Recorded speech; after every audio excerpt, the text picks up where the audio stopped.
ખેડૂત ભાઈઓ, આજના એપિસોડમાં આજની ચર્ચામાં આપણે વાત કરીશું આપણી ઉપજ મગફળીની આજે જ્યારે આપણે વાત કરીએ છીએ ત્યારે મગફળી પાક પેદાશ ઉપર આપણે ચર્ચા કરી એને લગભગ એક અઠવાડિયું પૂરું થઈ ગયું અને આપણે મોટા ભાગે જે કાંઈ આપણી ઉપજો છે એ પૈકીની આપણી મુખ્ય ઉપજો ઉપર આપણે કાં તો 4 દિવસ 5 દિવસ કે અઠવાડિયે ચર્ચા કરતા હોઈએ છીએ। દરરોજના બજાર ભાવની ચર્ચા આપણે દરરોજ દરેક ઉપજ પર નથી કરતા અને મોટા ભાગે આપણે જે કાંઈ ચર્ચાઓ કરીએ છીએ એ ચર્ચા એટલે બજારની વિશ્લેષણાત્મક ચર્ચા કે જેની સાથે બજારનો પાછળનો સમય જોડાયેલો હોય અને આગળના સંકેતો જોડાયેલા હોય। એટલે અત્યારના દિવસે આજના દિવસે જ્યારે આપણે મગફળી ઉપજ પર ચર્ચા કરીએ છીએ ત્યારે વર્તમાન બજાર ભાવની ચર્ચા અવશ્ય કરીશું, પણ સાથે સાથે અત્યારના વર્તમાન બજાર ભાવની જે સ્થિતિ જે સપાટી સુધી પહોંચી છે એ સપાટી સુધી પહોંચવા સાથે જોડાયેલા કારણો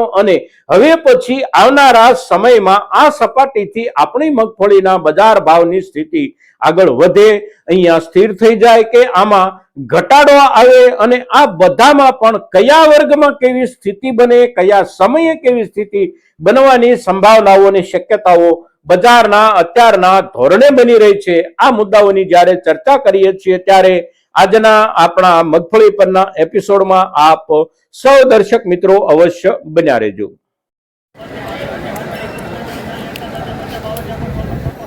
નમસ્કાર ખેડૂત મિત્રો, જય કિસાન જય ભારત। ખેડૂત ભાઈઓ, આપણી ચોમાસાની જે કાંઈ ઉપજો છે એ ઉપજોમાં બે આપણા મુખ્ય પાકો, એક આપણો કપાસ અને એક આપણી મગફળી। હવે કપાસ અને મગફળીમાં આ વર્ષમાં જે કાંઈ તકલીફો આપણને ઊભી થઈ એમાં સૌથી મોટી તકલીફો એટલે આ વર્ષે અંતિમ સમયમાં પણ એટલે કે ચોમાસું પૂરું થઈ ગયા પછી પણ આવેલા મોટા પાયે વરસાદ, લાંબા દિવસો સુધી ટકેલો વરસાદ અને એના કારણે આપણને આપણા પાકમાં ખેતરોમાં જ થયેલું નુકસાન ખૂબ મોટું નુકસાન છે બંને પાકોમાં અને એમાં પણ મગફળીના પાકમાં જે કાંઈ નુકસાન થયું એ નુકસાન આપણને ગજબનું થયું છે। આપણા કેટલાક ખેડૂતોના આખા ખેતરો વરસાદી પાણીમાં વહી ગયા હોય આવી સ્થિતિ પણ આપણે જોઈ છે અને જે સારામાં સારી ક્વોલિટી આપણી પાસે પાકી અને આવવાની હતી એની જગ્યાએ આપણી ક્વોલિટી પણ કેટલીક જગ્યાએ અવશ્ય બગડી, કેટલીક જગ્યાએ વધારે પડતી બગડી અને કેટલીક જગ્યાએ એટલા દરજ્જે બગડી કે એને આપણે પાક ન કહી શકીએ અને સરવાળે એનો આપણે સીધો ખાતર તરફ નિકાલ કરવો પડે। આવી પરિસ્થિતિ આપણા મગફળીના પાકમાં આ વર્ષે ઓક્ટોબર મહિનાના છેલ્લા દિવસો અને નવેમ્બર મહિનાની શરૂઆતના દિવસોમાં આવેલા માવઠાના કારણે થઈ, પણ એની એક અસર બજારમાં જે બની એ અસર એટલે ભાવોમાં એકંદર સુધારો અને જે સુધારો આવ્યો એ સુધારો આપણને આપણી આ વર્ષની મગફળીની ઉપજમાં જે સારી ક્વોલિટી પાકીને આવી એના ભાવોમાં આપણને સારામાં સારો સુધારો છેલ્લા લગભગ એકાદ મહિના દરમિયાન જોવા મળ્યો। હવે જે સુધારો આપણને મળ્યો છે એ સુધારા પછી વિતેલા આખા અઠવાડિયા દરમિયાન ભાવોની સ્થિતિ શું રહી એના ઉપર આપણે એક નજર નાખીએ તો આજનો જે દિવસ છે એ દિવસ એટલે 7 ડિસેમ્બર 2025 અને રવિવારનો દિવસ છે। આજે દરેક માર્કેટિંગ યાર્ડોમાં કામકાજમાં રજાનો દિવસ છે, પણ ગયું આખું અઠવાડિયું જે ગયું એ આખા અઠવાડિયા દરમિયાન કામકાજો શરૂ રહ્યા છે અને વ્યાપારો જે કાંઈ થયા આપણા મગફળીના એ વ્યાપારોના ભાવમાં આપણે જોઈએ તો સોમવારથી લઈને શનિવાર સુધીમાં બજાર ભાવમાં કોઈ લાંબો ટૂંકો ફેરફાર નથી। જે તે બજારોમાં આવકોના હિસાબથી ને આવકોમાં પણ જે તે ક્વોલિટીની આવકોના હિસાબથી ભાવોમાં 10 રૂપિયા 20 રૂપિયા કે 25 રૂપિયા આટલા ફરક સાથે બજાર ભાવ આપણા ચાલ્યા છે અને ચાલેલા બજાર ભાવ એટલે આપણી ખૂબ વધારે પ્રમાણમાં નુકસાન પામેલી મગફળીનો પાક હોય તો એ મગફળી આપણી 20 કિલોના ભાવથી આપણે વેચી હોય 700 રૂપિયાથી લઈને 850 કે મહત્તમ 900 રૂપિયા સુધી, એના પછી થોડી ઓછી નુકસાની વાળી આપણી મગફળી તો 900 રૂપિયાથી લઈ અને 950 કે 1000 રૂપિયા અને આપણો ઊંચામાં ઊંચો મગફળીનો પાક આપણે જોઈએ તો માર્કેટિંગ યાર્ડોમાં જે કાંઈ આપણને ભાવ મળ્યા હોય એ ભાવ એટલે લગભગ 1350 રૂપિયાથી લઈને 1400 રૂપિયા સુધીના ભાવ આપણને માર્કેટિંગ યાર્ડોમાં આપણી મગફળીના પહોંચતા જોવા મળ્યા। પણ એ સિવાય જે કોઈ આપણા નાના તેલ ગાણાના યુનિટો છે અને મગફળીના દાણાના વેપાર સાથે જોડાયેલા વેપારીઓ કે સંગ્રાહકો છે અને જેમને સારામાં સારી ક્વોલિટી ખરીદવાની હતી, આવા લોકોએ મોટા ભાગે આપણા ખેડૂતો પાસેથી સીધો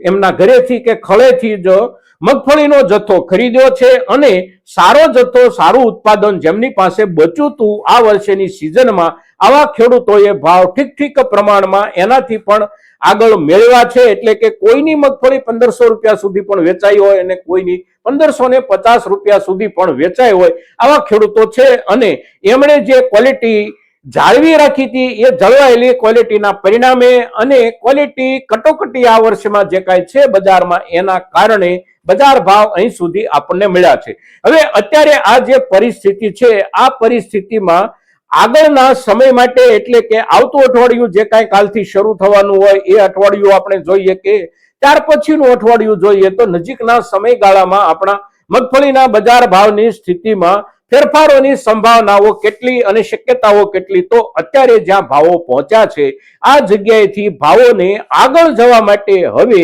બહુ જાજી જગ્યા નથી. આટલું આપણે અવશ્ય ધ્યાનમાં રાખવાનું છે. અત્યારે જે ભાવથી આપણે મગફળી વેચી રહ્યા છીએ આ ભાવમાં સુધારો આપણને મળે આવનારા અઠવાડિયામાં, તો પણ મહત્તમ સુધારો મળી શકે આપણને. સારામાં સારી ક્વોલિટી જે અત્યારે આપણે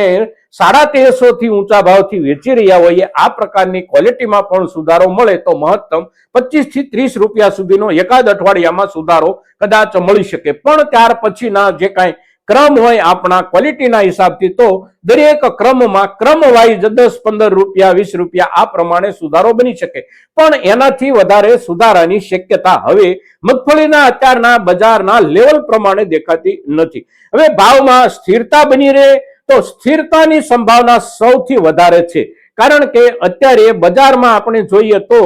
જરૂરિયાતનો જે પ્રવાહ છે, જરૂરિયાત જે કાંઈ છે એ જરૂરિયાતમાં જેટલા જથ્થાની જરૂરિયાત છે એટલો જથ્થો સામાન્ય રૂપમાં દેખાઈ રહ્યો છે બજારમાં પણ. સાથે સાથે બજાર સિવાયના આપણે કહ્યું તેમ જે કાંઈ વેપારો થઈ રહ્યા છે આ તમામ વેપારોમાં જથ્થાની ઉપલબ્ધિમાં બહુ જાજી ઘટ નથી. એટલે કે બજારની જે જરૂરિયાતો છે, પછી બજાર એટલે ઘાણા યુનિટો જે કાંઈ ખરીદી કરતા હોય કે દાણા માટેનું કામકાજ કરનારા લોકો જે કાંઈ ખરીદી કરતા હોય કે અત્યારના સમયમાં જે કાંઈ નિકાસ થતી હોય એ નિકાસ માટે પણ જે કાંઈ ખરીદી થતી હોય અને આવનારા સમય માટે સંગ્રહના હિસાબથી જે કાંઈ ખરીદી થતી હોય, આ તમામ ખરીદીઓ એટલે મગફળીનું જે બજાર છે, બજારની જરૂરિયાત અને આપણા તરફથી એને ઉપલબ્ધ થતો જથ્થો એમાં બહુ જાજુ અંતર નથી. અને સામાન્ય રૂપમાં ઉપલબ્ધિ અને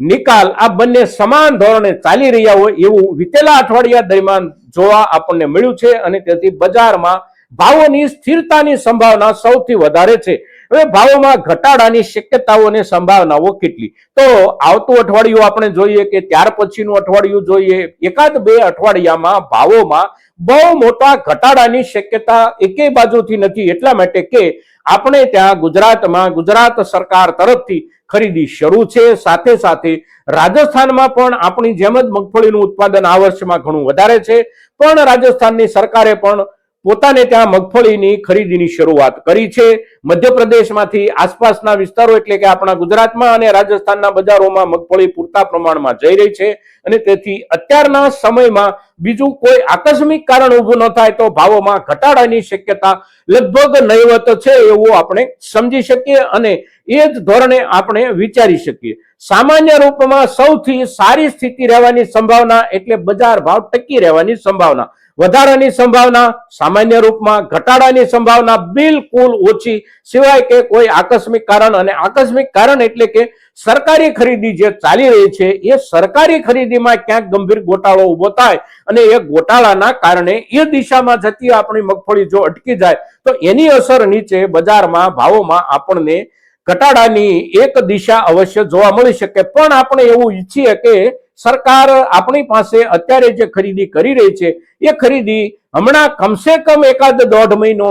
ચાલતી રહે, સારી રીતે ચાલતી રહે, જેથી કરીને આપણી પાસે મગફળીનો જે કાંઈ પાક છે એનો યોગ્ય દિશામાં નિકાલ થતો રહે, બજાર આપણું જળવાઈ રહે. અત્યારના સમય પ્રમાણે મગફળી આપણી જે કોઈ ખેડૂતો પાસે છે એ ખેડૂતો પૈકી જે ખેડૂત એવું ઈચ્છતા હોય કે મારે કેટલીક મગફળી સાચવવી છે અને કેટલીક મગફળીનો નિકાલ કરવો છે, તો નિકાલ કરવા માટેનો બેસ્ટ સમય અત્યારે જે કાંઈ છે એ જે ક્વોલિટીના નિકાલ માટેનો છે એ ક્વોલિટી એટલે આપણી જ મગફળીમાં પાકેલો આવેલો બીજો કે ત્રીજા ક્રમનો આપણો પાક જે કાંઈ હોય, આપણા એક જ ખેતરમાંથી 2 કે 3 પ્રકારના વર્ગ આપણે પાડી શકતા હોઈએ છીએ અને એ વર્ગ અત્યારે પાડી અને આપણે વેપાર કરી શકીએ છીએ, કારણ કે એની પાછળ લાગતા ખર્ચના હિસાબથી પણ આપણે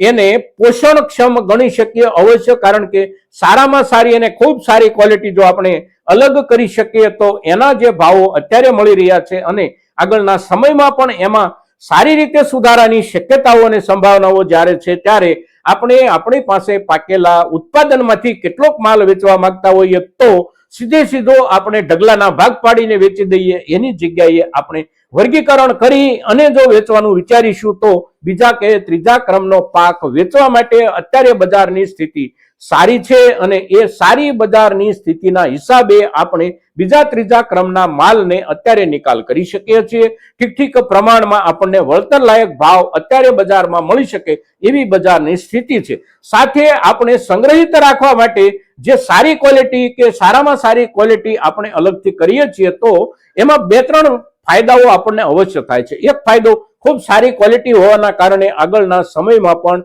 ભાવોમાં ઘસારા કે ઘટાડાની શક્યતા નથી. બીજું, એની અંદર રહેલો થોડો ઘણો નબળો પાક, ડેમેજ પાક જે કાંઈ હોય એ ડેમેજ પાકની અસર જે કાંઈ મહિને 2 મહિને કે 3 મહિને આપણા સારા પાક પર થવાની હોય એ અસરથી પણ આપણો સારો પાક બચી જઈ શકે છે. આ બીજો ફાયદો. અને ત્રીજો ફાયદો, અત્યારના સમય પ્રમાણે બજારની સારી સ્થિતિના આધારે આપણો બીજા કે ત્રીજા ક્રમનો પાક પણ એકંદર ઠીક પ્રમાણમાં ભાવ મળી રહે એવી જ્યારે સ્થિતિ છે ત્યારે આમાંથી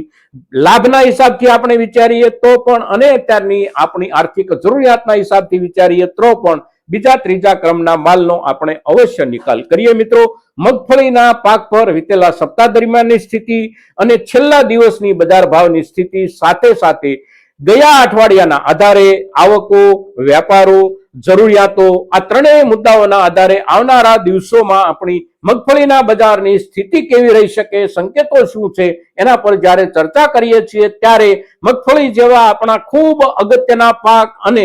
વ્યાપક પાકની ચર્ચા મહત્તમ ખેડૂતો સુધી પહોંચે ખૂબ જરૂરી છે અને એને માટે આપ સૌના પ્રયાસો એ સૌથી મોટો આધાર છે. મિત્રો, તો મહત્તમ ખેડૂતો સુધી આપણી આ ચર્ચા પહોંચે એવા આપ સૌના તરફથી પ્રયાસો થાય એવી અપેક્ષા સાથે જય કિસાન, જય ભારત.